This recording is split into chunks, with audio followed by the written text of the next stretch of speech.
Chief of Sarawan نواب اسلم رحسانی، اکبر مینگل اور ضابط بلوچ صاحب کو اس ہاؤس میں خوش آمدید کہتی ہوں، اور نواب اسلم رحسانی سے انشاءاللہ as a teacher, as a chief of Sarawan بہت کچھ سیکھنے کو ملے گا۔ اور سیکنڈلی ایک بہت اہم ایشو کی طرف میں آپ لوگ توجہ دلانا چاہتی ہوں، یہ ہے بلوچی اکیڈمی کے حوالے سے کہ ان کی گرانٹس میں ڈیڈکشن ہوئی ہے۔ جناب اسپیکر، 1958 میں بلوچی اکیڈمی کا باقاعدہ قیام مستونگ میں عمل میں لایا گیا۔ باقاعدہ اس کی رجسٹریشن ہے جو 1961 سے ہے، اور اس وقت سے لے کر آج تک اس کو جو گرانٹ مل رہی ہے وہ سالانہ 1 کروڑ سالانہ اس کو ایک گرانٹ دیا جاتا ہے۔ میڈم ایک بار ایجنڈے کی طرف آتے ہیں، اس کو پھر بعد میں تھوڑا سا سر، کیونکہ لاسٹ ٹائم بھی یہ ایک بڑا ایشو ہے، کیونکہ اس کو پہلے بھی میں نے اس دن بھی کوشش کی کہ اس کو میں آپ لوگوں کی نالج میں لاؤں۔ سر، اس اکیڈمی کے قیام کے بعد، یعنی جہاں پر ہم اپنی ثقافت کی بات کرتے ہیں، ہم اپنی تہذیب کی بات کرتے ہیں، ہم ریسرچ کی بات کرتے ہیں، ہم اپنے ان شاعروں کی بات کرتے ہیں، یعنی ہمیشہ ہم اپنے کلچر کو محفوظ کرنے کی بات کرتے ہیں،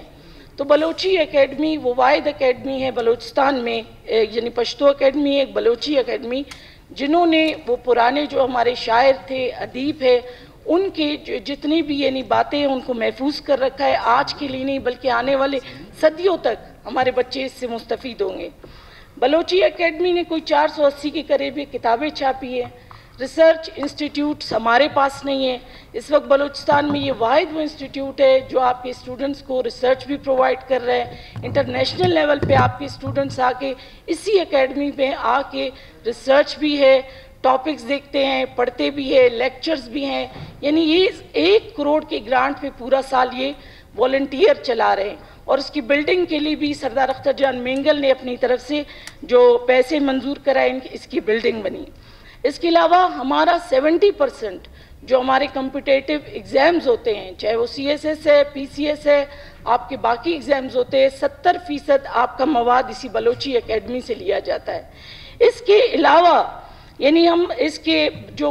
سب سے بڑی جو ڈکشنری ہے بلوچی ڈکشنری، اس کی بھی چھپائی باقاعدہ بلوچی اکیڈمی نے کی ہے، یعنی ایک ریسرچ انسٹیٹیوٹ ہے ہمارے پاس، ہماری ثقافت کو محفوظ کرنے کی جگہ ہے۔ اب ایک پنجگور میں کوئی بلوچی ادبی اکیڈمی کے نام سے کسی انفرادی بندے نے اپنی اکیڈمی کھولی ہے، اور اسی 1 کروڑ کے گرانٹ سے 25 لاکھ اس اکیڈمی کو کس کھاتے میں جا رہی ہے؟